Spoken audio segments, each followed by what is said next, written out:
Olá pessoal, hoje eu estou aqui para falar um pouco sobre a importância de um elemento na nossa alimentação que não é um nutriente. É interessante que a gente olha para a nossa alimentação, em primeiro lugar pensando nos nutrientes, né? Quanto de proteína tem, quanto de fibra tem, quanto de carboidrato tem, gordura, vitaminas, sais minerais e todas essas coisas. Mas talvez estejamos negligenciando, e esse até é o título de um artigo que eu vou mostrar para vocês, o papel dos não nutrientes nesse processo. Então o primeiro artigo que eu queria trazer é esse artigo que está na tela para vocês, que fala sobre o índice de saciedade de comidas do nosso dia a dia. Então qual foi a ideia que veio aqui para o European Journal of Clinical Nutrition? É um estudo antigo, já tem mais de 30 anos, mas vocês vão ver que é uma ideia atemporal. Eles tiveram a seguinte ideia: como é que na prática funciona o quanto uma pessoa se sente saciada depois de comer? Então eles pegaram porções de 240 calorias.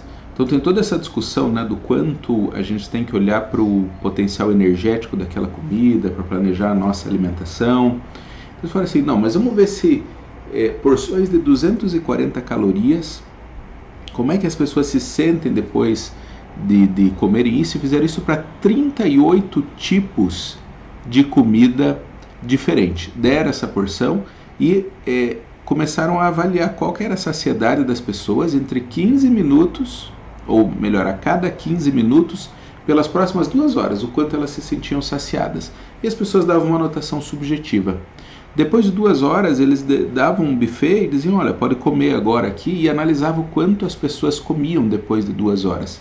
E eles viram que a percepção subjetiva de saciedade era boa para prever o quanto as pessoas iam comer depois de 2 horas. As pessoas que se diziam mais saciadas, de fato, comeram menos depois de 2 horas. E aí que vem o aspecto interessante nessa observação.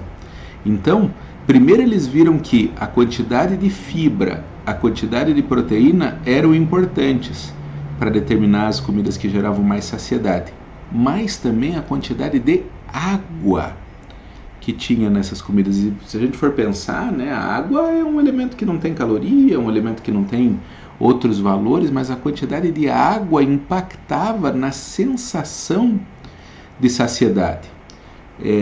Quanto mais gordura, menos saciedade as pessoas tinham. Então a gente pensa, né, que a gordura vai dar uma sensação de saciedade e tal. Não é certo isso. O estudo mostrou exatamente o contrário. Quanto mais gordura as pessoas consumiam, menos saciadas se sentiam. E quanto mais palatável era a comida, quanto mais as pessoas gostavam daquele sabor, mais elas queriam comer, menos saciadas se sentiam. O que você também já viu, quando você pega aquela comida que você nem estava com tanta fome, fica até com mais vontade de comer depois de comer, né? Quem não passou por essa? Então, como eu dizia para vocês, esse outro estudo, que é bem mais recente, de 2011, do Procedures on Nutritional Science, que é outra revista importante do campo da nutrição, fala assim, será que nós temos negligenciado os não nutrientes quando a gente faz o planejamento da nossa dieta?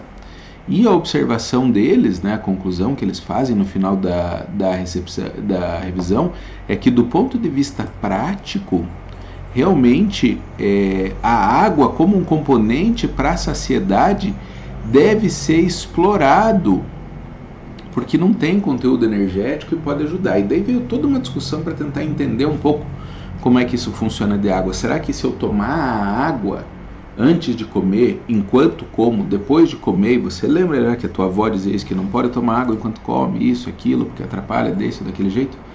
Então eles viram que a água, quando ela é acrescentada à comida, ela não muda muito, na verdade, porque o nosso estômago é capaz de fazer uma sifonagem. Ele recolhe a água e para fazer a digestão do alimento. Então a água tem que estar de fato dentro da comida para fazer diferente. Nós vamos fazer outros vídeos explicando isso um pouquinho mais. E eles viram então que passar pela garganta esse volume, eles chamam de estimulação orofaríngea, parece ser um dos aspectos importantes. E esse estudo que vocês estão vendo aqui, que é o estudo de 2014 do Physiology Behavior, né, estudando aí como as pessoas comem. Então eles resolveram fazer estímulo de 2 maneiras, colocando uma sonda e jogando uma quantidade de comida direto no estômago das pessoas, ou fazendo passar pela boca.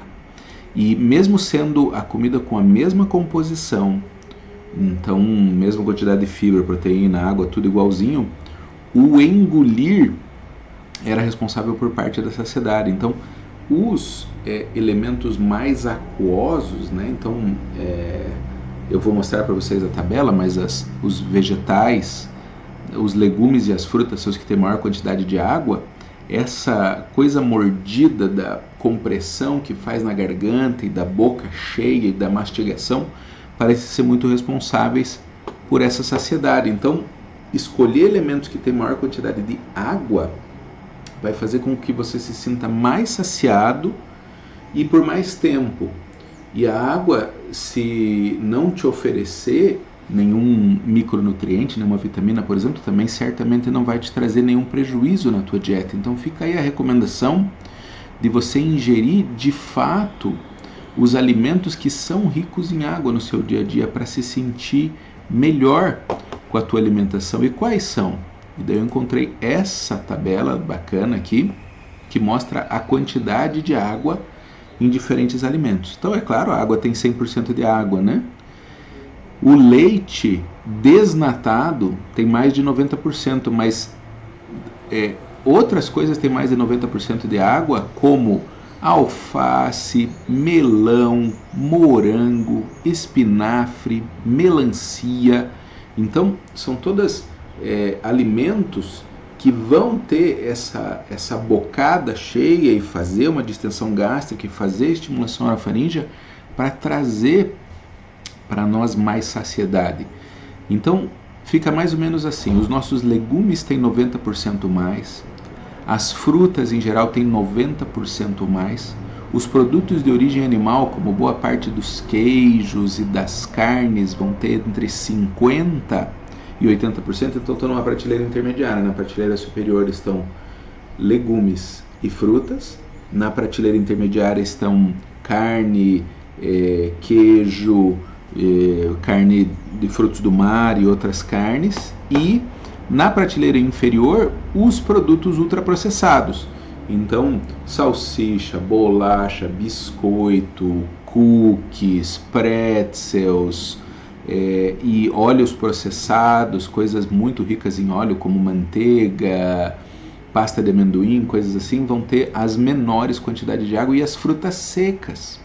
Então, as frutas secas, embora sejam muito práticas e tenham uma boa quantidade de fibra, pela falta de água elas não vão trazer tanta saciedade quanto a fruta in natura. Então é uma coisa que você deve levar em consideração quando você estiver escolhendo como é que você vai organizar a tua alimentação.